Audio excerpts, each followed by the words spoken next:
정권 교체를 위한 싱크탱크 294회 방송 시작하겠습니다. 지금 제 앞에 두 분 나와 계십니다. 볼메그린님, 안녕하세요. 볼메 그린입니다. 이 정책 방송을 듣게 되니까 이해도가 높아지죠. 다른 것들이 더 잘 보이지 않아요? 개안한다고 그럴까? 개안. 네, 조금 더 그렇긴 한데. 어. 왜냐하면 방송을 하다 보면 복잡한 정책들은 사람들이 안 보게 돼요. 예. 재미가 없으니까. 그리고 논란만. 뭐 국민 유지버시티라든지 건진 법사가 뭐 뭘 청탁했다더라 같은 이런 자극적인 이슈에만 노출이 되기 쉬운데 결국에는 현실적으로 국가가 좋아지는 데는 이런 걸 배워야 된다는 거죠. 그래서 제가 배우고 있는 것처럼 다른 분들도 좀 많이 들어주셨으면 좋겠어요. 정말 좋은 내용이 많은데, 네, 안 들으시는 분들이 좀 많아서 근데 안타깝습니다. 주말에 재방송도 굉장히 많이 보셨더라고요. 그래서 야, 참, 그 국민들이 더 우리 새날 청취자들이 굉장히 수준이 높구나. 그러고 그 한 번 들었던 걸 또다시 듣는 경우도 있다고 저한테 문자를 주셔가지고 아, 이 내용이 좀 어려운데도 다시 들으면서 또 학습도 하시는구나 이런 생각을 했습니다. 자, 그리고 그 옆에는 제가 소개도 안 했는데 튀어나오신 지난주에 진리화하느라고 예. 못 나오신 이상구 복지과 소사이어티 운영위원장님 나오고 예, 반갑습니다. 이상구입니다. 그 뭐 휴가 가고 그러면 뭐 학생들 뭐 검진 같은 거 있고 그러면 도저히 할 수가 없는. 아, 같이 일하시는 다른 원장 선생님이 휴가 가신 사이에 또 학생 검진이 잡혀가지고 염치불구하고 우리 청취자들한테 피해를 좀 끼쳤는데요. 그 하루 종일 붙잡혀가지고 한 100명씩 매일 환자 보느라 가지고 죽을 뻔했습니다. 고생하셨고요. 예.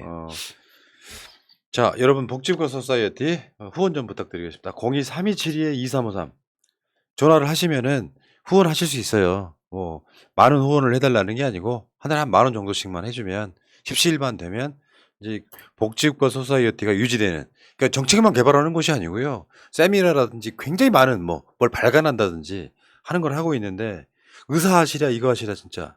그러니까 의사에 돈 벌어가지고 여기다가 쏟아붓는 것도 있죠. 예, 그런 것도 있고 사실 이게 좀 더 재밌습니다.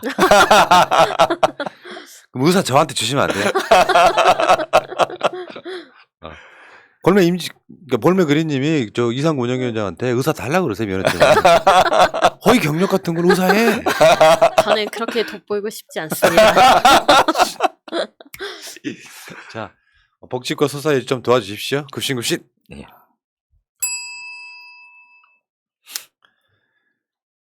지난 7월 21일 날 기재부가 2022년 세제 개편안을 발표했어요. 근데 그게 많은 주목을 못 받아요. 예. 사람들이 관심 없어 하는 분야이기 때문에 뉴스도 단신까지는 아니더라도 한 꼭지 나가고 말아요. 예. 근데 그 모든 비리는 그 안에 숨어 있다? 예. 그걸 감시를 해야 되는 거예요. 지금, 근데 이게 이제 국회가 열리면서 이 세제 개편안이 쟁점이 되고 있고 추경호 기재부 장관 불러다가 민주당 국회의원들이 추궁을 해봐야 어쨌든 이 상황이란 말이에요. 이 쟁점이 되고 있는 이유가 무엇일까요? 예. 이걸 보면 왜 국민의힘이 국회를 열지 않으려고 했는지 아주 극명하게 보여주는 사례인데요.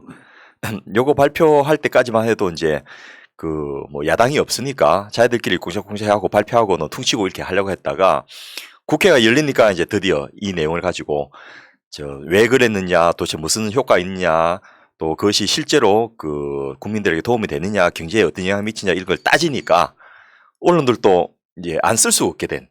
사실은 이전에는 이게 추경호 기재부 장관뿐만 아니고 윤석열 정부에서는 요걸 좀 숨기고 조용하게 넘어가고 싶었던 것 같아요.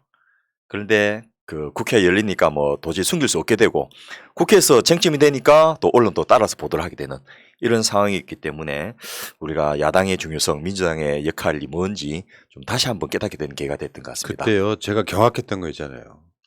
세제 개편안 발표하면서 기재부 장관이란 자가 이렇게 세금 깎아들여서 낙수 효과를 기대한다고 직접 이야기를 하는 거예요. 네. 국민을 뭘로 보면 이래? 부자들한테 기업들한테 세금 깎아주면 낙수 효과가 생길 거라요. 우리가 참 많이 들었던 이야기인데 이명박 정부에서 들었지만은 전혀 실행되지 않았고 박근혜 정부에서도 이명박 정부에서 하도 낙수 효과가 안 생기니까 거꾸로 기업들의 산의 유급만 늘어났거든요. 그래서 사내 유보금에 대해서 과세한다 해가지고 다시 투자를 하게 억지로 밀어붙이는 그런 일까지 겪었는데 또다시 이걸 들고 나오니까 참 그 후한무치도 정도가 있지 이런 생각도 한편 들고 일단 학계에서는 이미 이거는 안 되는 이야기로 사라진 지 한 20년 넘었거든요. 그러니까요. 진짜로 무슨 냉동인간이 태어난 것 같은 느낌. 예. 대통령 하나 바뀌니까 다 냉동인간이 된 것 같아요. 예. 뭐 한 30년 이야기하고 있어. 앞으로 조금만 있으면 뭐 유튜브 같은 게 하나 나와가지고 생방송이 가능한 게 올 것 같아. 그런 얘기 아니야? 예, 좀 시대를 거슬러 사시니까 젊게 사시신지 모르겠는데 그 심지어는 이 정책들이 구구절절이 모두 다 그 부자 감세로 점철돼 있는데 추 장관은 부자 감세 아니다. 그러니까 이 감세 혜택을 저소득층과 이 중소기업 자영업자들 더 많이 본다. 이렇게 또 주장을 하신 거예요. 아, 그러니까 그거는 사실은 인문학적 논란의 대상은 아니고요. 예. 너무 뻔히 보이는 스킬이잖아요. 그렇죠. 부자한테 세금 많이 깎아주고 예. 서민들한테 그냥 구색 맞추기로 조금 깎아주고 예. 그건 확실하게 부자 감세가 맞는데 예. 혀가 길어지면서 교원 영색하는 거예요. 예. 어려운 말 나왔습니다. 아, 그럼요. 예. 그러니까 퍼센테이지로 보면 이제 서민들한테 깎아주는 퍼센테이지가 좀 더 높거든요. 그 세율 최저 세율 6%를 적용하는 구간이 이제 지금까지는 1,200만 원이었는데 이제 1,400만 원으로 그 높이고 그러면 그 1,400만 원 분들이 이제 이 혜택을 보게 되지 않습니까? 그리고 15% 세율을 적용하는 구간이 1,200만 원에서 4,600만 원까지 있는데 이것을 1,400만 원에서 5천만 원까지로 상향 조절을 했으니까 그만큼 좀 더 대상이 늘어난 건 맞습니다. 그런데 이렇게 서민들한테 좀 대상을 넓혀줘봤자 이분들이 받는 감세 혜택은 액수는 얼마 안 된다는 거죠. 이런 게 숫자의 함정인 것 같은데 예. 사실 1,400만 원 이하로 사는 사람들을 생각해 보면 그건 진짜 최저생계비로 사는 삶인 거잖아요. 예. 그러면 거기에 세율을 깎아주는 게 문제가 아니라 이 사람들을 위해서 우리가 뭘 해줄 수 있는지 맞습니다. 그런 거를 기획재정부라면 냈어야 되죠. 예. 경제부총리라면 그런 거를 얘기를 했어야 되는데 서민들을 위한 혜택도 많아요라고 얘기를 하니까 더 예. 분노스러운 거죠. 그러니까 그거예요. 조삼모사라고. 예. 야, 왜 부자 감세 해줘? 막 화를 내니까 알았어. 니들도 깎아줄게. 그러면 실제로는 부자의 감세를 훨씬 크게 해줌으로써 예. 실제로 목적이 부자 감세였음이 드러난 사건인 거거든요. 근데 부자 감세가 되거나 세금을 깎는 것만으로 국가를 운영할 수 없단 말이에요. 예. 지금 이 시기에는 사실은 증세 논의가 돼야 되는 시점인데. 맞습니다. 그 그래프를 한번 보여주시면요. 이 세제 개편안을 반영하고 나서 소득세가 이제 소득 구간별로 얼마나 감소하는가의 그래프인데요. 3천만 원 이하 소득은 이제 총 급여가 연봉이 3천만 원 이하는 8만 원 감소되는데 이 1억 2천만 원 이하는 54만 원이 줄어듭니다. 그러니까 7배가 더 많이 감세 혜택을 받는데 그 비율로는 이제 1억 2천만 원 이하 소득이 그 좀 더 적게 받는다 이렇게 이제 이야기를 하고 있었던 거죠. 그러니까 숫자의 함정인 거예요. 그렇습니다. 퍼센테이지와 실제로 금액. 예. 그리고 방금 이 볼메 그린님께서 말씀하셨지만은 이 지금이 과연 감세를 하고 있을 시점인가? 우리 복지과 소사이티의 그 정세현 교수님이 그 우리나라에서 손꼽히는 재정 전문 학자 중에 하나이신데요. 이분이 지금 증세를 해가지고 재정 지출을 늘리는 것이 시급한 시점에 오히려 감세 정책은 정부가 할 수 있는 정책 수단을 줄이고 손발을 묶어 놓은 짓인데 이런 것들을 하는 게 제정신 가진 이 기재부 관리냐 막 이런 정도까지 좀 심하게 학회에서 발표를 하고 있는데 이게 거의 언론에는 인용이 안 되고 있더라고요. 그러니까 이게 자본주의 국가에서 정상적인 국가라면 이 세제라고 하는 거는 많이 벌수록 세금을 많이 내는 그 방향성이잖아요. 예. 예를 들어서 옛날에 기억들 하시겠지만 박찬호가 LA 다저스에서 연봉 150억 받을 때 그때 화제가 됐던 거예요. 그 나라에서는 연봉 150억 받으면은 반 정도가 세금으로 나갑니다. 한국에 없는 그런 문화 같은 그런 세제였던 거예요. 근데 그 방향성으로 가야 되는 건데 고소득자들은 세율을 조금만 깎아줘도 어마어마한 혜택을 보게 되잖아요. 맞습니다. 그 숫자 갖고 장난치는 거예요, 지금. 그리고 감세 정책이 이 기재부 업무보고 때 그 뭐 최근에 업무 보고를 전 부처 업무 보고가 아니고 장관 혼자의 업무 보고로 만들어 버려 가지고 이것도 사실은 국정 시스템의 마비를 뜻하는 굉장히 심각한 일인데 언론에서 이게 무슨 의미를 가진지 이걸 잘 보도를 안 하더라고요. 어쨌든 그 추경호 장관하고 대통령하고 둘이 앉아갖고 저 따공따공 이제 주고받고 이렇게 하셨는데 저근이 가운데 정말 예. 아니 뭘 아는 사람이 이게 아니 그러니까 이게 그 저 이번에 그 저 취약 연령 낮추는 것도요. 예. 비교육 전문가인 교육부 장관이 앉아서 예. 몰라고 샬라샬라 하니까 대통령이 저 빠가 이렇게 된 거 아니에요? 아니 그 뭐 생각이라는 게 있어야 되는 건데 아니 이 그러니까요. 경제에 대해서 추경호는 좀 안다고 칩시다. 예. 윤석열이 뭘 안다고 거기서 예. 그래서 그 직접 지시를 해가지고 이 서민 부담을 낮추는 쪽으로 그 감세를 해라 이렇게 이제 지시를 한 거예요. 그러니까 뭐 대통령이 뭐라 하든 기재부는 자기 하고 싶은 대로 하거든요. 그래서 대통령의 뜻을 받들어서 그 서민들에게 좀 더 많이 그 세율을 그 더 많이 낮춰서 감세를 했습니다라고 보고를 하는데 금액상에 보니까 부자들 감세가 엄청 크고 서민들은 찔끔찔끔 이렇게 돼 있더라는 거죠. 야, 대통령이 그냥 기재부가 듣고 싶은 말을 해주고 기재부는 거기에 대통령이 이제 지시했다고 다 준비해놓고 만세 부르는 사건 뭐 이런 거 아니에요. 예. 그러니까 경제 정책이나 세제라고 하는 것은 기본 중에 기본이잖아요. 네. 국가를 운영하는 데 있어서 그렇습니다. 세금을 얼마나 걷어들일 것이고 얘네들이 지금 국가를 운영한다고 하는 거 그 세금을 통해서 운영하는 거잖아요. 그러면 그 세금을 어떻게 걷고 어떻게 쓸 것인가가 국가를 운영하는 근간이에요. 근간. 예. 근데 아무것도 모르는 자가 앉아서 세금 깎아줘.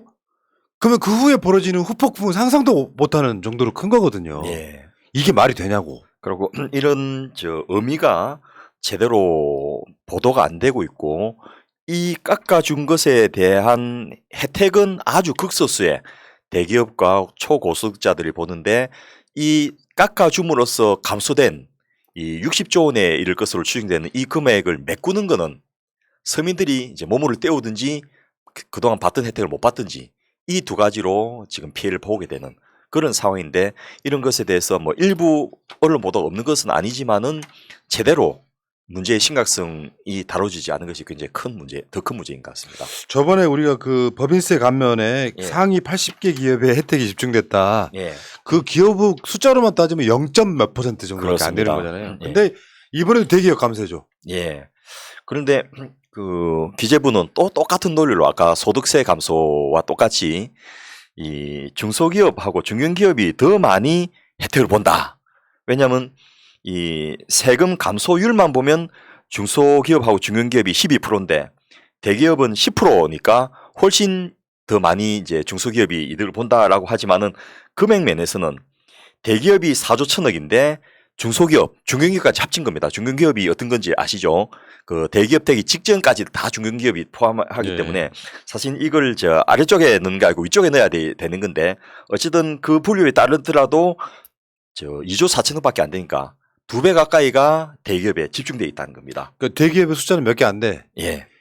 근데 대기업이 받는 혜택은 훨씬 더 많아. 예. 2배.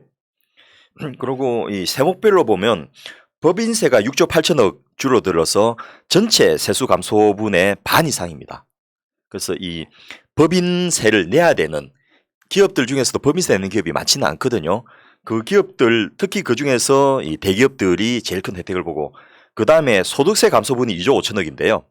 소득세 앞서 들으셨던 대로 많이 내는 분들이 더 큰 혜택을 보니까 이것도 있는 사람 혜택이고 증권 거래세라고 들어보셨나요? 증권을 사고 팔고 해가지고 주식을 사고 팔고 해서 수입이 생기면 내는 건데 주식 사고 팔고 해서 이 세금을 낼 정도로 많이 버는 사람들이 얼마나 되겠습니까? 그런데 이분들한테도 1조 9천억 감세를 해주고 종부세, 종합부동산세 여기서도 1조 7천억 하여튼 정말 구석구석 고르고 골라서 있는 사람들을 위해서 한치도 빠짐없이 다 챙겨드리는 그런 정치한 감세 정책을 해서 이것만 봐도 윤석열 정부가 누구를 위한 정부인지 극명하게 드러나는 사례가 아닌가 싶습니다. 저는 이거는 탄핵 사안이라고 보는 사람이에요. 국가의 근간을 흔들어 버리는 거예요. 예. 국가가 결국에는 국민들 망하자는 방향성으로 가는 거거든요. 윤석열의 고의성이 있는지 아니면 진짜 몰라서 당하고 있는 건지 모르지만 이 방식으로 가면 안 된다는 거. 왜냐하면 기업들한테 세금을 깎아줄 때니까 그러면 기업들이 낙수 효과라고 할 수 있는 게 뭐가 있어요? 일자리를 만든다거나 뭐 이게 있을 거 아니에요. 예. 일자리 안 만들어요. 그냥 그렇습니다. 기업들 호주머니로 고스란히 들어가서 사내 유보금으로 조장돼 있거나 부동산 투기로 가. 맞습니다. 이게 증명이 됐어 이미. 예. 그럼에도 불구하고 기업들한테 세금을 대기업들 위주로 깎아줘. 대기업만 깎아줘. 그러니까 중견기업도 깎아줄게. 서민도 깎아줄게. 조금씩 깎다 보니까 전체 세수가 줄어. 국가가 할 수 있는 게 없어지는 거거든요. 맞습니다. 이게 세금만 봐서 그렇지 사실 방향성을 보면 법인세나 이런 것들은 다 낮추면서 노동 쪽으로 이 윤석열 정부에서 하고 있는 걸 보면 주 52시간 뭐 이런 것들도 없애고 더 많은 노동을 하게 만들겠다라고 하는데 그럼 그게 어떻게 고용을 창출하는 것과 연관이 되나요? 노동 쪽은 노동 쪽 정책대로 기업들이 하고 싶은 대로 다 해주고 돈은 깎아주고 이게 어떻게 고용 창출을 하려는 그런 낙수 효과를 기대하는 효과인 건지 따로따로 보면은 따로따로인 것을 하나로 합쳐서 보면 말이 안 되는 내용이죠. 예. 예. 이번에 취향연령 당기는 것도 결국 이제 기업들의 요구를 들어서 하는 건데 문제는 기업들이 잘 모르고 요구해가지고 그 당겨봤자 기업들한테 별 도움 안 되거든요. 그래서 그런 것들이 한두 가지가 아닌데 이 우리나라의 그 명분이 이겁니다. 우리나라의 법인 세율이 너무 높아가지고 기업들 다 해외로 이전하려고 한다. 아, 또 거짓 선동 나옵니다. 그렇습니다. 그런데 이 법인 세율은 뭐 우리 새날 청취자들 이미 이 정도는 다 알고 계시죠. 명목 세율은 최고 세율이 25%인데 그 OECD 평균이 이제 21.2%니까 그보다 좀 높습니다. 그런데 실효 세율은 이미 우리나라는 17.5%밖에 안 됩니다. 그래서 실제로 내는 거. 그렇습니다. 무슨 비과세 감면이니 뭐 그 연구개발세 공제니 뭐 이런 여러 가지 우리가 기억도 잘 못하는 이런 다양한 이름을 붙여가지고 세액공제와 비과세와 감면 혜택으로 그 실제로 그 내는 세금이 17.5%인데 이게 호주 24.8%, 영국 19.8%, 일본 17.7%보다 훨씬 낮습니다. 그래서 기업하기 좋은 나라, 그야말로 세계 최고의 기업하기 좋은 나라를 만들어 놓고 있는데 그거를 무시하면서 법인 세율을 높아서 기업들이 사업을 하기 힘들고 해외로 이전하려고 한다. 이런 이제 말도 안 되는 이유를 붙여서 이걸 강행을 하더라는 거죠. 아니 기업들을 사업을 잘하게 하려면요 아리백부터 하라 그러세요. 그렇습니다. 이런 뭐 아유 진짜 이런 뭐 아유 진짜 환장하게 정말. 지금 아리백 때문에 그 정부가 이걸 추진 안 하면 우리 기업들이 이제 2025년부터는 유럽에 수출도 못 한다는 거지 않습니까? 그래서 지금 말은 못하고 지금 속으로 부글부글 하는데 이것 더하기 중국 관련된 이제 그 무역 분쟁 촉발 이런 것까지 포함해가지고 결국 기업들의 요구 때문에 이 뭐 정권이 교체될 수 있다 이런 이야기도 지금 나오고 있습니다. 예 벌써요? 예. 리얼리? 아이 뭐 저 기업한 사람들이 이 도시에 저 정신이 있는 사람이 없는 사람이야 이렇게 좀 심하게 욕을 하는 걸 제가 최근에 들었거든요. 그러니까 이번에 전 방송에서도 지금 대중국 무역 적자가 시작되는 시점이라. 그러니까요. 그러면 한국 뭐 먹고 살아야 돼. 네. 자, 근데 문제는 아까 법인세율이 다른 국가에 비해서 높은 게 아니고 실효세율로 보면 낮은 편이다. 예. 기재부의 거짓말인 거고. 지금 이 숫자 장난을 되게 많이 해요, 이 사람들이 보면. 예, 맞습니다. 그러니까 명목 세율만 갖고 우리가 엄청나게 높은 거야 이렇게 얘기했지만 알고 보면 실제로는 왜 세무서에 뭐 신고하러 가면은 이러저러한 이유로 공제해줘요. 예. 이거 다 빼고 나면 실제로 얼마 내라 이게 세율인 거거든. 맞습니다. 근데 지금 보니까 또 법인세 비중이 또 너무 높다 뭐 이런 주장도 하잖아요. 예, 이것도 거짓말인데요. 이것도 이제 숫자로만 보면 높은 건 사실입니다. 지금 표에 나오고 있는데요. 그 OECD 평균이 그 세수 중에서 법인세 비중이 27%인데 우리나라가 이제 3.4%니까 꽤 높거든요. 그리고 재산과세도 OECD 평균이 1.9%인데 우리나라가 4%니까 높은 게 사실입니다. 네. 그런데 문제는 우리나라가 소득세 비율이 OECD 8.3%에 비해서 우리나라가 5.3%니까 3%나 엄청나게 낮고요. 그러네. 또 소비세도 그 OECD가 10.6%인데 우리나라가 6.8%니까 이것도 한 3% 가까이 낮습니다. 예. 그래서 OECD의 기준 맞추려면 그 소득세도 높이고 소비세도 높여야 되는데 그건 또 입을 싹 닫고 있습니다. 이 왜 법인세와 재산세의 비중이 높냐 하면 법인들 돈을 많이 벌기 때문이에요. 그래서 의도적으로 하지 않아도 원체 그쪽에서 수입이 많이 남으니까 세금이 비중이 그쪽에 의존이 많을 수밖에 없고 두 번째로 재산세는 부동산으로 돈을 많이 버니까 거기에 그 우리나라가 뭐 정부세나 이런 거 다 그러죠. 해도 그렇게 높은 편이 아닌데도 이 세금 비중이 높은데 이런 부분은 입을 싹 닦아버리고 그냥 그 겉으로 드러나는 숫자만 단수 비교하고 그것도 다 안 보여주고 딱 일부만 살짝 보여주면서 봐라, 이렇게 법인세가 이야기하는 거죠. 이렇게 높아. 그렇죠. 재산세가 이렇게 높아. 그 뒤에 소득세는 딱 가리고 있어. 예. 이게 그러니까 이게 가진 놈들이 숫자 장난하는 거 이거 때려 잡아야 돼요. 그래서 이런 것들이 근데 또 이런 사람들을 지지하는 게 최근에 이재명 의원에 의하면 뭐 오래된 유명한 얘기긴 하지만 가난한 사람이 또 부자를 찍는 맞습니다. 여기까지 연결이 되잖아요. 그게 오늘 이야기의 핵심인데요. 네. 그래서 우리는 그 세제 개편을 단순하게 그냥 뭐 나랑 상관없는 세금이 좀 제도가 바뀌나 보다 이렇게 생각할 것이 아니고 이게 대단히 정치적인 문제라는 겁니다. 네. 그리고 권력의 문제입니다. 자, 근데 이번 세제 개편에서 대기업이 가장 큰 혜택을 본다. 예, 그거는 확실하게 막 우리가 마무리하고 가시죠. 그렇습니다. 추경의 거짓말을 예. 우리가 좀 반박해야죠. 뭐 앞서 그 여러 가지 분야별로 저희가 살펴봤는데 그러면 누가 과연 가장 큰 이득을 본냐가 지금 표에 나오고 있는데요. 요걸 이제 기재부 발표 자료를 가지고 연합뉴스가 정리를 했는데 일단 저 세수 감소분 13조 1천억 매년 감사하는 그 이게 이제 누적적으로 감사하게 됩니다. 네. 매년 감사하는 13조 1천억 중에서 그 세 부담의 귀착 효과 그러니까 누가 혜택을 보느냐를 따져봤더니 법인세가 6조 5천억으로 매년 6조 5천억씩 추가로 그러니까 최대 6조 5천억이고 다음에 또 6조 5천억 플러스 6조 5천억 그래서 13조를 또 혜택을 보게 되는 이런 식으로 여기가 50% 이상이고요. 그다음에 그 오른쪽 지금 표 예. 중에서 오른쪽만 보시면 돼요. 일단 여기에. 그렇습니다. 예. 그다음에 고소득층이 매년 1조 2천억씩 세금을 보게 되고요.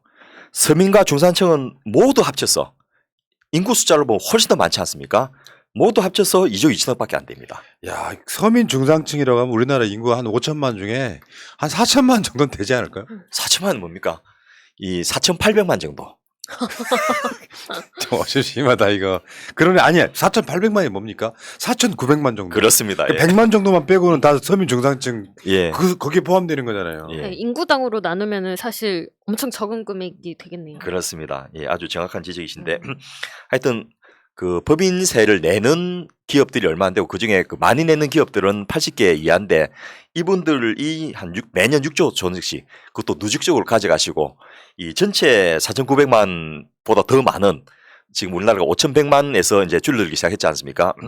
그 상위 뭐 몇십만 명을 빼고 나머지는 전부 해마다 2조 2천억이니까 5천만 원을 나누면 거의 뭐 저 세 발의 피 같은 그런 혜택밖에 안 되는 그러니까 일반 서민들한테 한 돈 만 원 깎아주는 거예요. 거죠. 예, 맞지? 그냥 맞습니다. 그렇게 설명하면 되지 그쵸. 쉽게 표현하면. 근데 법인의 이런 혜택이라는 것도 그 법인에 근무하는 뭐 직원들한테까지 다 돌아간다라는 게 아니라 전혀 상관없죠. 그렇죠. 예. 뭐 그냥 진짜 남은 걸로 사내 유보금 만든다거나 부동산을 산다거나 또는 뭐 임원들끼리 성과금 잔치를 하거나 이런 식으로 이루어질 게 뻔하기 때문에 화가 나죠. 네. 예.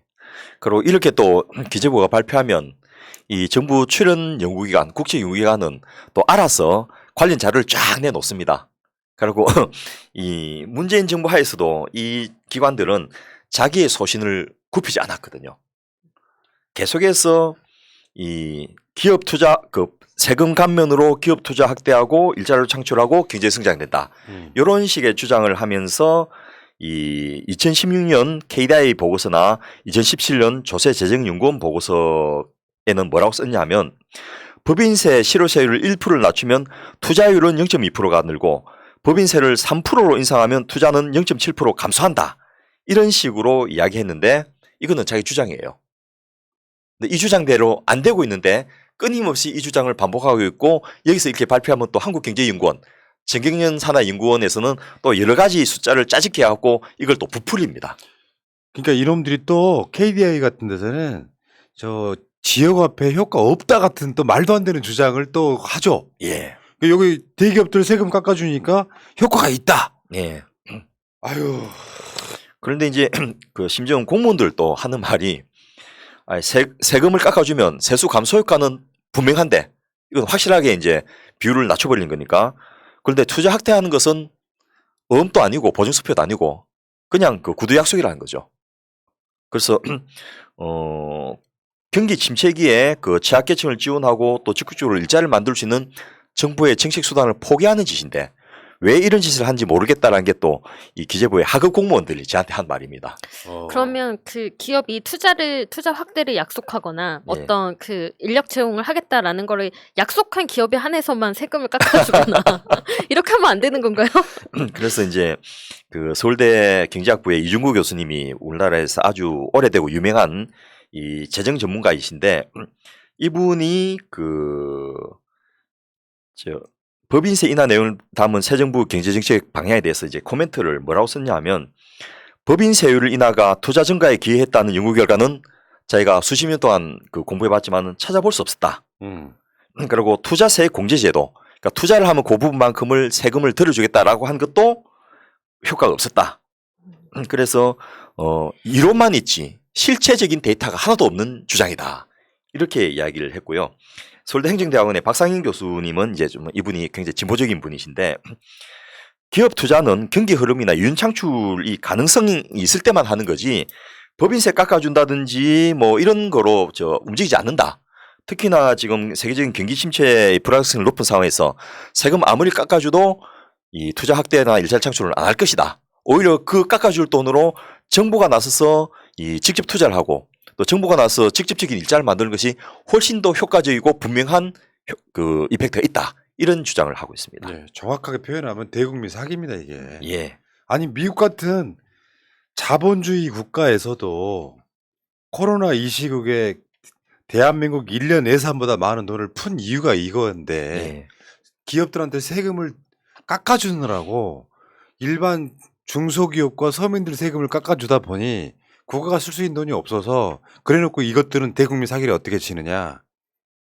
기업들은 세금을 깎아주면 그걸로 뭐 투자도 하고 개발도 하고 낙수효과 줄 거다 없다는 게 증명됐다는 게 방금 이야기고 문제는 세수가 줄어든 만큼 복지는 줄어들 수밖에 없는 이런 짓들을 하고 있는 거예요. 사실은 기본소득 같은 경제정책을 그러니까 복지정책이 아닌 경제정책을 통해서 계속해서 선순환시켜야 된다는 개념이 아예 없는 자들이에요. 네. 국가를 운영하면 안 됩니다. 이 자들은. 다음에 그 이명박 때 했던 게 바로 그 소위 말하는 부자 감세. 예. 지금 이명박 시즌 토론 소리를 듣고 있는 이유가 예. 부자 감세 아닙니까? 그때 법인세 감세 효과가 있었습니까? 그때 이제 지금과 똑같이 이 명목세율을 25%에서 22% 낮췄는데요. 이 낮추고 나서 어떤 일이 벌어졌느냐.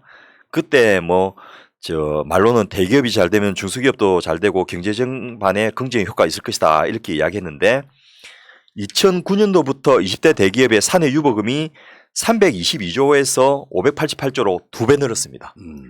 그런데 같은 기간에 기업들의 실물 투자액은 33조에서 9조 6천억으로 70% 이상 감소해버렸습니다. 그러니까 완전히 반대로 그 결과가 나왔던 거죠.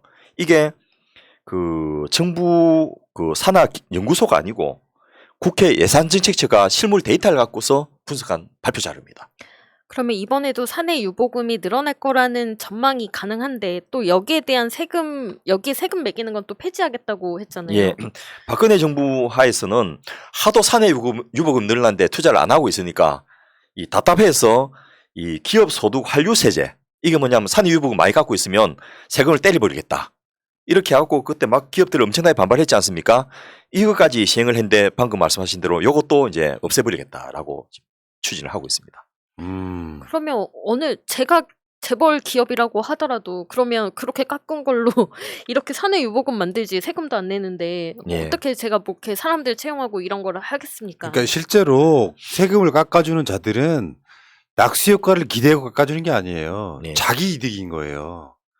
그거 투자하지 않고 낙수 효과가 없다는 걸 알면서도 국민을 현혹하는 거죠. 세금 이렇게 깎아준 이유가 기업들을 편하게 만들어야 일자리도 생기고 기업들이 투자도 하고 할 거 아니야. 그러니까 기업들 하기 편하게 해주려고 세금 깎아준다 하지만 이자들은 이미 결론을 알고 있어요. 낙수 효과가 없다는 것을. 그럼 뭐야? 자기들이 이득인 거예요, 그게. 그런데 또 한편에서는 이 여권 내부에서 나온 이야기인데요. 윤석열 정부가에서 얻을 수 있는 혜택을 기업들이 다 받기 때문에 너무 빨리 선물을 다 퍼준 거 아니냐. 볼장 다 봤다. 이제 규제도 된다. 이런 이야기가 이제 나오고 있더라는 거죠. 훌륭한데? 엑설런트한데? 그러니까 저 당선으로 자기는 공약을 다 지킨 분이 윤석열 대통령이지 않습니까? 정권 교체가 최대 공약이 있으니까. 그러고 윤석열을 당선시키기 위해서 노력했던 분들 입장에서도 부자 감세 다 했거든요. 그래서 부동산도 다 풀어주고 그러면 뭐 이제 굳이 뭐 20%대로 지지율도 떨어진데 또 저 기업들의 경영 활동을 막아가지고 이 중국한테 그 수출도 못하게 만들고 이 또 나토에 가는 통에 유럽에 또 그 과의 관계도 어려워지는 이런 상황에서 그냥 이번에 다시 한번 팽식해버리는 게 훨씬 더 이윤이라는 측면에서 합리적이지 않느냐 예. 이런 이야기가 일부 나오고 있다고 합니다. 알겠습니다. 기대하겠습니다. 근데 법인세 인하하면 예. 아까 말한 악수 효과 중에 고용 창출 이 근거가 있어요, 진짜 근데? 예, 요것도 데이터가 있어요? 그 국회 입법조사처가 이제 그 하도 이제 이런 주장을 많이 하니까 지금이 아니고 옛날에 조사했던 자료가 있는데요. 이 법인세와 청년층 고용률의 상관관계 분석 요거를 이제 김회재 민주당 의원실에서 요청을 해갖고 받은 자료입니다. 그것을 찾아봤더니 법인세가 이제 지방소득세 포함해갖고 최고 세율인 24.2%일 때 그가 가장 청년층 고용이 많았었고요. 그 이명박 정부 하에서 법인세를 그 인하를 단행했던 2009년도부터 이 문재인 정부가 들고 나서 이 법인세를 정상화시키는 그 전 단계 2017년까지의 그 청년층의 고용이 가장 낮았다.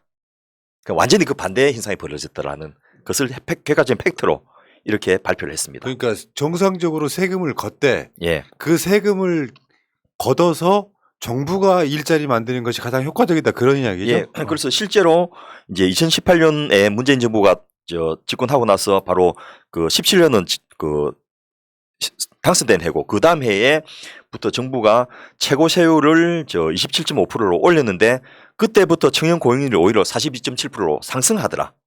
그 이전까지는 27.5%에서 42%로 거의 뭐 20% 가까이 올라갔더라. 이런 이야기를 하는 것이 방금 푸나님께서 말씀하신 대로 그 돈으로 직접적인 일자리를 만든 게 훨씬 청년들에게 이득이 됐다. 그 안철수 같은 사람들이 있잖아요. 그 작은 정부 이야기하면서 기업들한테 맡기면 된다. 하지만 그것은 어떻게 보면 안철수가 윤석열이 진짜로 그렇게 생각한다면 그거는 내가 볼 정치인 자격이 없는 것이고요. 예. 그러니까 국가를 운영하거나 경영할 때 있어서는 이런 사고방식이 있으면 안 되는 거고 지금 이 시대에는 그냥 되게 단순한 원리예요. 보수 어르신이 학교 다닐 때 배웠는지 모르겠지만 자본주의가 심화되면요. 빈익빈 부익부가 굉장히 심해져. 그걸 요즘 말로 양극화라고 해. 맞습니다. 그 양극화를 해소하려면 등장하는 게 어르신께서 학교 다닐 때 사회시간에 배웠던 거예요. 수정자본주의가 등장하는 거야. 그 양극화 해소를 위해서. 근데 지금도 한 70년대나 통할 법한 이야기들을 들고 있으면서 기업들한테 세금 깎아주면 일자리 생기고 경제가 좋아진다는 이 말도 안 되는 거 현혹되시는 분들 어르신들이 있기 때문에 추경호가 어르신들한테 사기치는 거예요. 자, 그러면 법인세 감세가 세계적 추세입니까? 지금 기재부가 그 선동하고 있잖아요. 예, 이것도 전혀 사실이 아닌데요. 트럼프가 그 주장을 하면서 법인세 엄청 깎아줬는데 이미 이거는 철지난 이야기고 바이든 정부가 되면서 법인세 최고 세율을 여기는 21%에서 28%로 인상하는 방안을 지금 의회에 제출해서 심사 중에 있습니다. 특히 이제 코로나 대응 과정에서 달러 엄청나게 풀었지 않습니까? 그래서 금리 인상해서 달러를 다시 끌어들이는 작업과 동시에 이 세율을 높여가지고 이 재원을 마련하는 그 정책을 하고 있고요. 그 다음에 이 영국 같은 경우에 그 내년 4월부터 법인세 최고 세율을 19%에서 25%로 높이는 것이 이미 확정되어 있습니다. 세계적 트렌드구만 이게 올리는 게. 그렇습니다. 네덜란드도 그 이제 코로나가 한창일 때 법인세를 인하하기로 했다가 25%에서 21%를 인하하기로 했다가 이걸 이제 코로나가 끝나가니까 취소시켜 버렸습니다. 그래서 세계적인 추세는 올리는 것이 세계적인 추세다. 그러니까 이거는 예. 일개 이 전방 방송 운영하는 나도 아는 얘기잖아요. 예. 지금 시대에는 세금을 잘 싸는 사람들이 세금을 내줘야만. 그러니까 예. 세계적 부자들한테 그 국가가 세금을 더 내기를 바라고 압박도 하고 그러잖아요. 그래서 그 돈으로 양극화 해소 같은 것들 사회적으로 뭔가 인프라를 만드는 과정을 거쳐야 위기를 해소할 수 있는데 양극화 해소는커녕 빈익분 부익부의 고착화를 만드는 이 짓을 지금 윤석열이 취임하자마자 윤석열의 최고의 업적이에요. 부자감사가. 예. 윤석열 뭐 한 게 있냐고 하시는데 여러분들 화내지 마세요. 부자감사라고 하는 훌륭한 일을 했어요. 예. 나아가서는 이게 나라가 망할 수도 있지만 먼저 망하는 건 난 보조라고 생각합니다. 예. 자, 그러면 세제 개편으로 세수가 얼마나 줄어듭니까? 예, 여기서 이제 결정적인 꼼수가 작동을 하는데요. 이 세제 개편으로 인한 세수 감소 효과가 13조 1,000억인데 요게 이제 해마다 신규로 감소되는 것만 포함한 겁니다. 예를 들면 2023년 세수가 그 2022년 올해보다 6조 원 드는데 2024년에는 6조 원 플러스 7조 원 더 줄어서 13조가 감소돼 있거든요. 그리고 그 다음에는 여기다가 또 6조 원 더 들어가니까 19조가 감소됩니다. 이렇게 해서 이 윤석열 정부 5년 동안 줄어드는 누적 세수 감소는 60조가 넘습니다. 그런데 요거를 싹 숨기고 13조 신규로 발생하는 그것만 계속 이야기하고 있다는 거죠. 이건 그러면 기획재정부에서 내건 저 그래프 자체가 거짓말인 거네요. 예. 네. 그래프가 저렇게 되는 게 아니라 계속해서 감소된 데 또 내려가야 감소되니까 되는데. 누적해서 네. 감소되는 네. 거죠. 더블로 계속 감소가 되는 건데. 잠깐 쉬었다 가겠습니다. 아까 그 우리 이 위원장님의 발언 중에 발음이 그라프. 그래 좀 전에는 플러스. 너무 거슬린다고 댓글창에.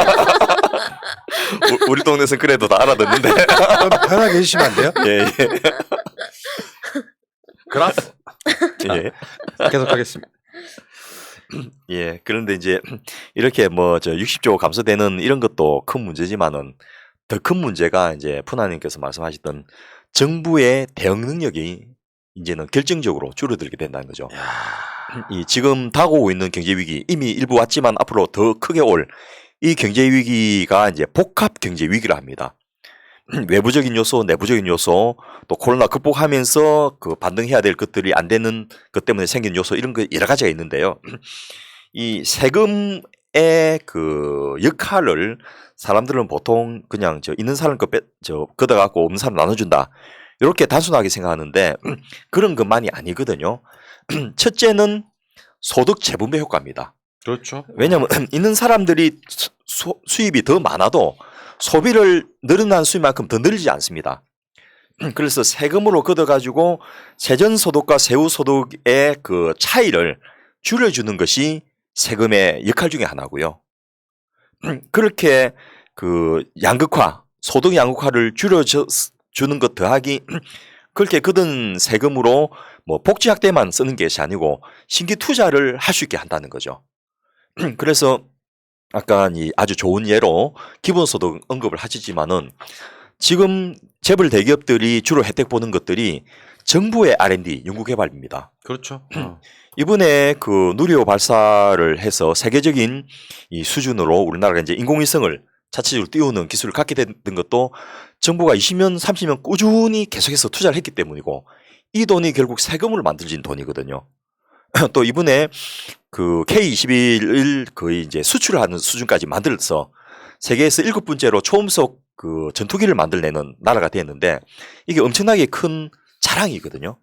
근데 이런 것도 결국 이제 이 카이라는 저 비행기 만든 회사뿐만 아니고 거기에 부품을 납품하는 2만여 개의 그 중소기업과 계열사들이 다 혜택을 보게 되는데 그런 것들도 다 정부가 그 어떤 단기 순이익을 고려하지 않고 투자를 했기 때문에 가능했고요. 뭐 단적으로 삼성전자만 하더라도 그때 우리나라 전체 연구개발비가 3조 원밖에 안 된 시절에 삼성전자 한 군데 10년 넘게 1조 5천억 정도를 쏟아부어 줬습니다.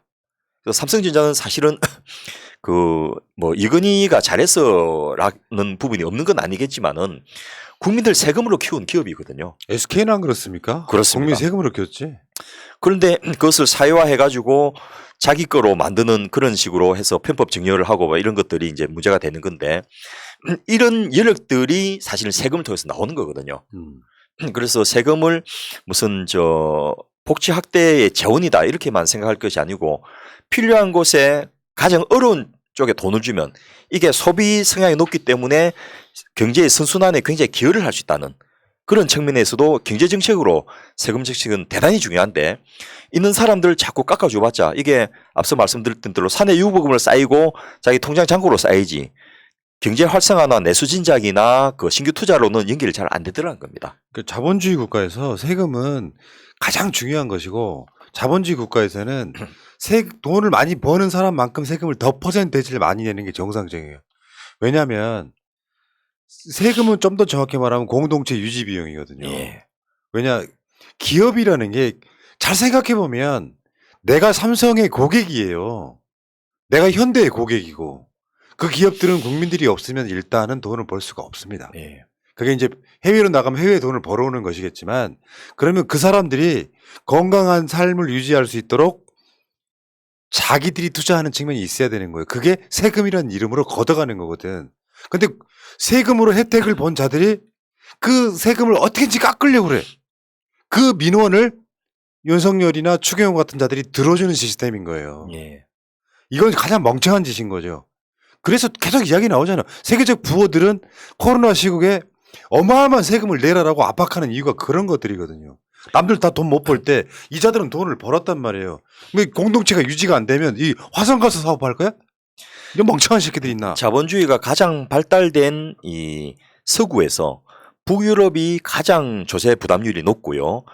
그 뭐 스웨덴, 노르웨이, 핀란드 같은 나라고 그 다음 높은 나라들이 이제 독일, 프랑스, 영국 같은 나라들인데 이런 나라들이 거의 50% 가까이 조세 부담률을 유지하는 이유 중에 하나가 기업들 입장에서는 이게 도움이 되기 때문이거든요.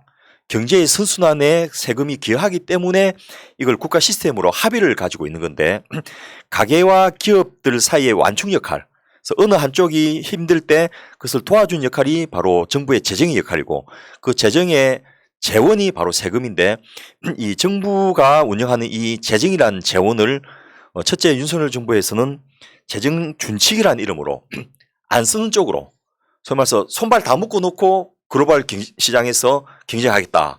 이러니까 이게 시합이 될 수가 없는 거고요. 두 번째로 이 재정의 근원이 되는 세수를 줄여버린 거예요. 그래 놓고 건전 재정을 이야기하고 뭐 하는 것은 사실 자기 말이 앞뒤가 안 맞는 거거든요. 건전 재정 하려면 세수를 많이 걷어가지고 이 풍부하게 해야 되는데 맞죠. 그거는 또 포기를 해버린 거예요. 그래서 이거는 그 정상적인 정부가 아니고 특정 계층의 이익만 대변하는 편파적인 정부다. 이렇게 그러니까 볼 수 부자 있습니다. 감세가 지금 시국에는 제가 탄핵 사유라고 말한 게 그런 거예요. 윤석열이 재정전략회의에 나와서 그랬잖아요. 전 정권이 지금 재정 건전성을 나쁘게 만들어놨다. 쉽게 표현해 돈을 너무 많이 써버렸다. 네. 근데 데이터로 봤잖아요. 한국이 돈을 제일 적게 썼다고. 네. 근데 그거를 국채 비율이 낮은 거를 재정이 건전하다고 얘기하면 지들이 정말로 재정 건전성을 높이려면 돈 많이 번 자들한테 세금을 더 걷어서 국채 비율을 낮춰올 거야 될 거 아니에요. 앞뒤가 안 맞는 소리 하고 대국민 사기를 치고 있는 거죠 이게. 네, 이런 현상을 아주 정확하게 꿰뚫어보고 이 지적했던 분이 계신데 바로 이재명 의원이신데요. 갑자기 이제 대선 이후에 그 투표 분석의 자료를 인용해가지고 저소득 저학력층에서 국민의힘 지지자가 더 많다라는 부분을 지적했는데 이걸 앞뒤를 딱 떼버리고 박윤진 그 의원 같은 사람은 이게 무슨 국민을 폄하한 거냐 막 이런 식으로 공개하는데 그런 이야기가 전혀 아니고 실제로 이 대선 패널 조사에서 이 동아시아 연구원하고 한국 리서치에 의뢰해가지고 선거 끝난 다음에 3월 10일부터 15일까지의 그 조사를 했는데 여기에 이제 대선 패널 2차 조사라고 해가지고 전후 비교를 한 건데요. 소득 상위 구간인 월 600에서 700만 원까지 버는 구간은 윤석열 당선인을 32%나 지지했는데 이재명 후보는 62% 가까이 지지를 했거든요. 그런데 월 200만 원 미만 계층 여기서는 윤 당선자 지지가 61%였고요. 또 월 200에서 300만 원 미만 지금 이제 최저임금에 왔다 갔다 걸쳐 있는 이분들도 57%가 윤석열 대통령을 지지를 한 거예요. 그리고 윤석열 대통령은 표는 이 사람들한테 싹 받아놓고는 정책은 이 사람들 싹을 무시하고 이 사람들 힘든 정책으로 해버리고 있다는 거죠. 그렇죠. 그러니까 여기 얘기 그 700만 원 이상 뭐 600만 원, 700만 원 정도 이제 상대적으로 서민 중에 고소득층인 사람들은 사실은 계급 투표한 거예요. 이재명이 윤석열보다 훨씬 더 잘할 거라고 하는 정보를 갖고 있는 사람들이야. 예. 이 사람들 입장에서는 이재명이 대통령이 되는 게 내 이득에 부합하는 거예요. 근데 저소득층인 사람들은 그 자체를 모르는 거, 사례 분별이 안 되는 거죠. 이 문제예요. 이 문제 간단히 말하면. 그리고 직업 군별로도 이 분석을 해놨는데요. 그 그래프를 여러분 보시면 이 푸른색이 이제 이재명 후보를 지지했던 분이고 붉은색이 윤석열 후보를 지지했던 분인데 일단 블루칼라에서는 윤석열 후보 지지가 54%입니다. 그렇게 해서 당선돼 놓고는 대우중공업에 공권력 투입하라고 압박을 하고 정말, 아유. 자영업자들은 50%가 윤석열 지지했는데 자영업자들 힘들게 하고 이 손해본 금액을 보상하는 것도 퉁쳐버리고 또 뭐 전업주부들은 57%가 윤석열 후보를 찍었는데 그 애들 빨리 학교 보내라고 하고 사교육비 더 들게 하고 이런 식으로 계급 배반 투표를 그 자기도 모르게 당했던 거죠. 너무 이 부분이 굉장히 안타까운 부분이죠. 사실 자기한테 가장 불리한 후보에게 표를 던지고 그걸 모든 사람들이 책임지게 만드는 거. 지금 학생들도 49%가 윤석열을 지지했는데 지금 공무원 숫자 더 이상 안 늘린다고 얘기했잖아요. 예. 그런 것도 바로 직결이 되는 부분이고 그다음에 뭐 대학교 그 초중고에 들어가는 그 교육비를 대학에다가 투자하겠다 이런 것도 윤석열이 내건 말이었고 그래서 이재명 의원이 초부자, 초대기업은 감세를 해주고 대신에 지역화폐라든지 일자리 예산 같은 서민 예산은 다 깎아버리는 이런 게 이제 국민의힘 정권인데 이 자신에게 피해를 끼치는 정장을 지지하는 유권자가 있다는 게 안타깝다라고 하면서 그 원인이 결국 이제 언론의 부정적인 역할 때문에 아니냐라는 지적을 했는데 아주 정확한 지적이고 이게 우리 푸나님이 항상 이야기하시듯이 계급 투표가 되도록 해야지 정치가 정상화된다. 그것을 지적했던 사안이 아닌가 싶습니다. 그러니까 이게 부자도 국민인 거 맞죠? 예. 근데 민주주의라고 하는 기본으로 돌아가면 제일 중요한 게 뭐냐면 이제 그걸 이제 공리주의라고 하거든요. 최대 다수의 최대 행복이에요. 민주주의 원리가 그렇다고. 우리 국민 중에 A, B가 있는데 A는 숫자가 국민 중에 아주 소수예요. 정책을 할 때는 다수를 차지하고 있는 B를 위주로 정책을 하는 거예요. 그게 민주주의 원리라고요. 그러니까 그건 보수 진보의 문제가 아니에요. 머릿속에 난 부자고 내가 이 부자인 기득권 카르텔 속에서 내가 부자를 대표하는 대통령이니까 부자만을 위해서 뭔가를 해야 되겠다는 걸 노골화시키는 건 민주주의 특히나 자유시장 경제를 존중한다는 이 사회에서는 탄핵감이라는 거예요. 이게 보수 진보의 문제가 아니라고. 그러니까 경제에 대한 진단을 이재명은 정확하게 했던 거예요. 네. 지금 시대에 기본소득을 주려면 국가의 예산이 훨씬 더 늘어나야 되잖아요. 그러면 쟤들이 싫어하는 큰 정부가 되는 거야. 지금 우리가 한 600조 넘잖아 예산이. 예. 기본소득을 하게 되면 한국적 경제 규모에서는 1000조 예산도 가능하죠. 세금을 그럼요. 제대로 걸으면. 예, 예. 그 돈으로 기본소득 같은 걸 실시하면서 내수를 돌게 만들고 내수가 잘 돌면 기본적으로 기업들이 또 돈 벌어요. 그 기업들이 돈을 벌면 그 기업들을 다니는 그 회사원들 이런 사람들이 또 돈을 벌게 되는 구조로 선순환시켜야 된다. 이 과정이 어마어마한 경제정책 중에 하나거든요. 이걸 깡그리 무시하고 얘네들은 지금 양쪽 다 죽는 상황. 예. 기업들한테도 좋을 게 없다니까요. 잠깐 이 돈 맞습니다. 깎아주는 게 우리가 보기엔 어마어마한 큰 돈 같지만 장기적으로 봤을 때 대기업들 망하게 하는 상황이에요. 내가 대기업들이라면 세금 더 내겠소 하는 게 정상적인 상황이죠. 그런데 이제 아직 희망이 있는 게요. 요즘 그 한산이라는 영화가 개봉돼 가지고 엄청나게 지금 관객 숫자가 올라가고 있는데요. 그 이순신 장군이 이 백의종군하고 돌아와 보니까 그 저 부산 해전 나와 가지고 저 원균이 싸그리 500척을 수장시켜 버렸지 않습니까?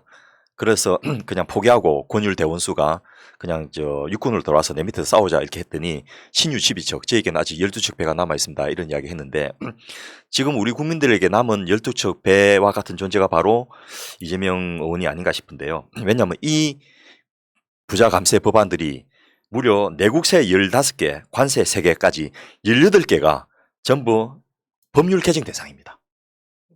아니 시행령으로 하고 우길 것 같은데 합법하다고? 예, 그러면 거꾸로 법률은 더 세게 시행령을 규제하는 법을 만들어 버리면 되거든요. 그러면 또 윤석열이 거부권 행사해 버릴 텐데. 그렇죠. 이제 그렇게 하면서 시간 끄는 거죠. 어.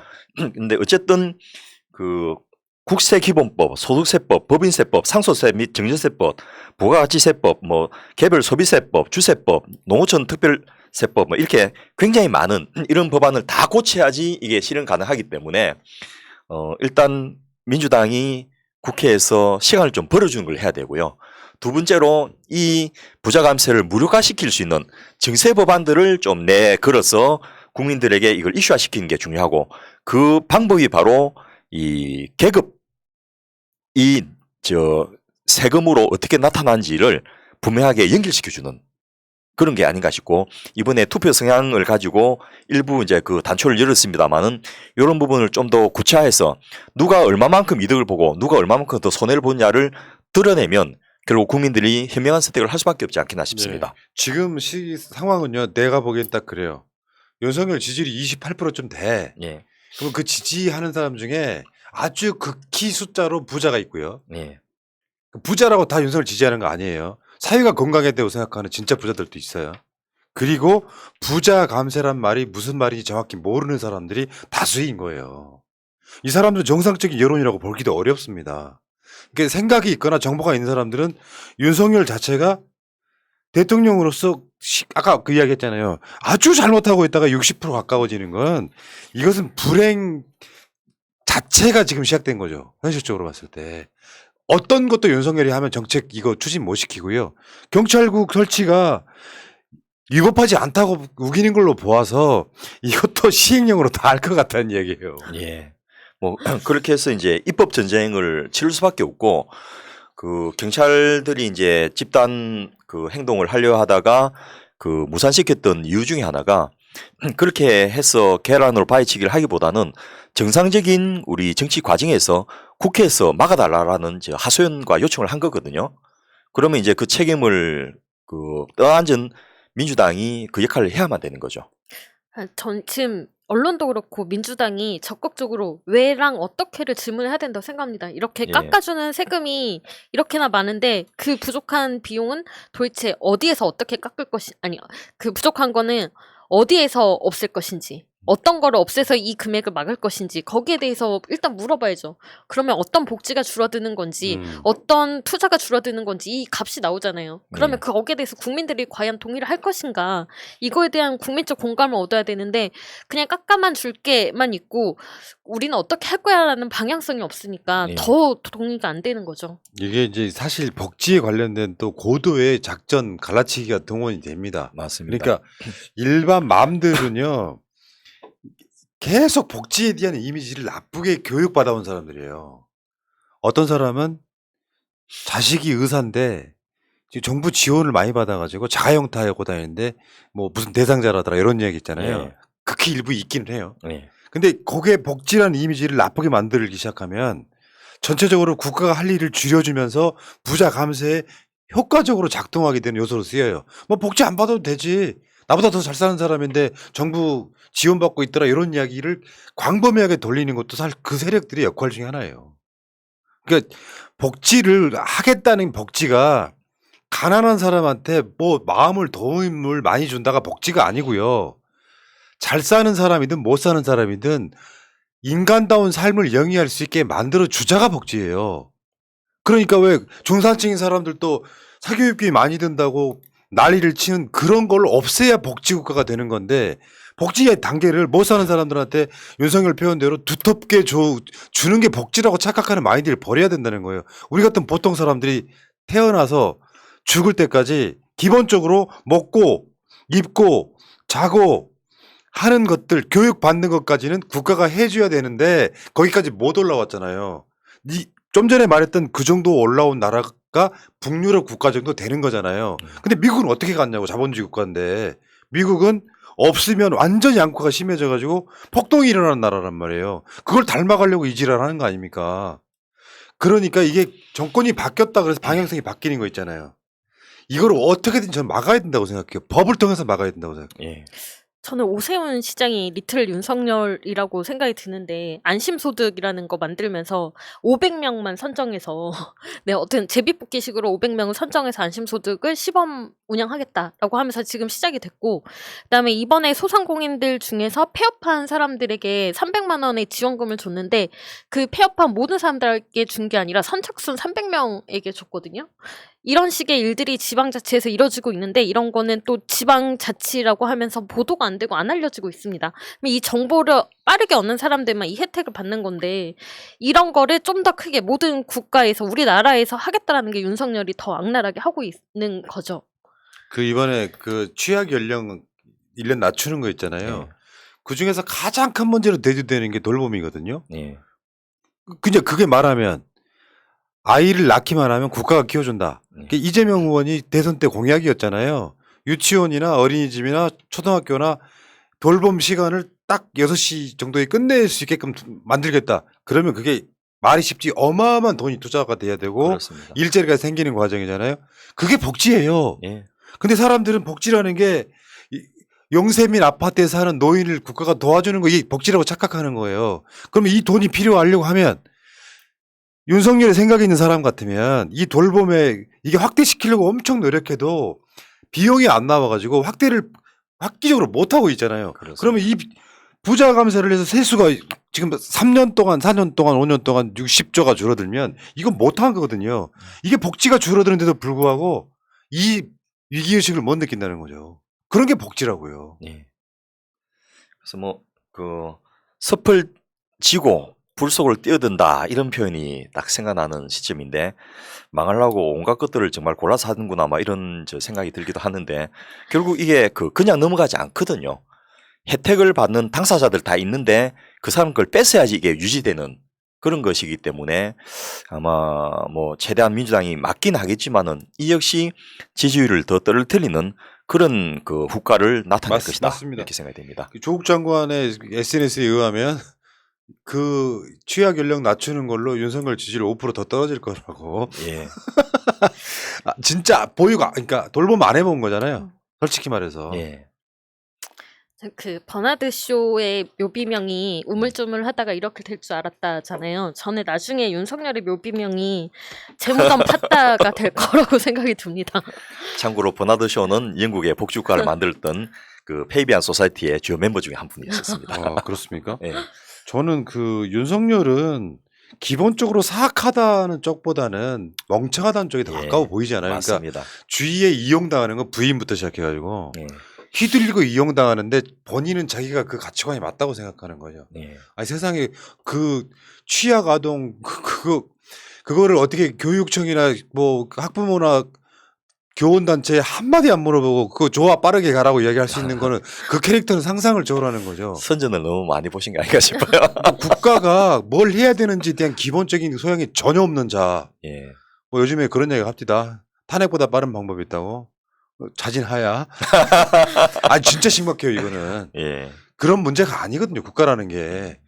윤석열이 생각하는 그 대한민국 국가 만만치 않아요. 예. 국민들 수준도 꽤 높은 편이고 아직 28%의 그 변별력 없는 분들도 있지만 나머지 사람들 입장에서는 그냥 손가락질 하는 거예요. 저 무식한 놈 이렇게. 그런 자가 대통령이라고 하면 사람들이 인정하겠어요? 잘한다 하겠어요? 지금부터는 뭔 짓을 해도 바보 같게 보이는 거지. 심지어 똑똑한 정책마저도 바보로 보일 거예요. 대통령 자격이 없는 거죠. 그래서 누가 나서서 이 사태를 폭망으로 안 가게 막을 수 있는가? 그분이 결국 이제 그 국민들의 영웅이 되고 차기 대권을 이어받지 않겠나 그런 생각이 예, 듭니다. 알겠습니다. 자, 부자 감세라니요. 야, 이 방송 보셨으면요, 여러분들, 이제 이게 부자 감세가 왜 부자 감세인지 아셨을 것 같고요.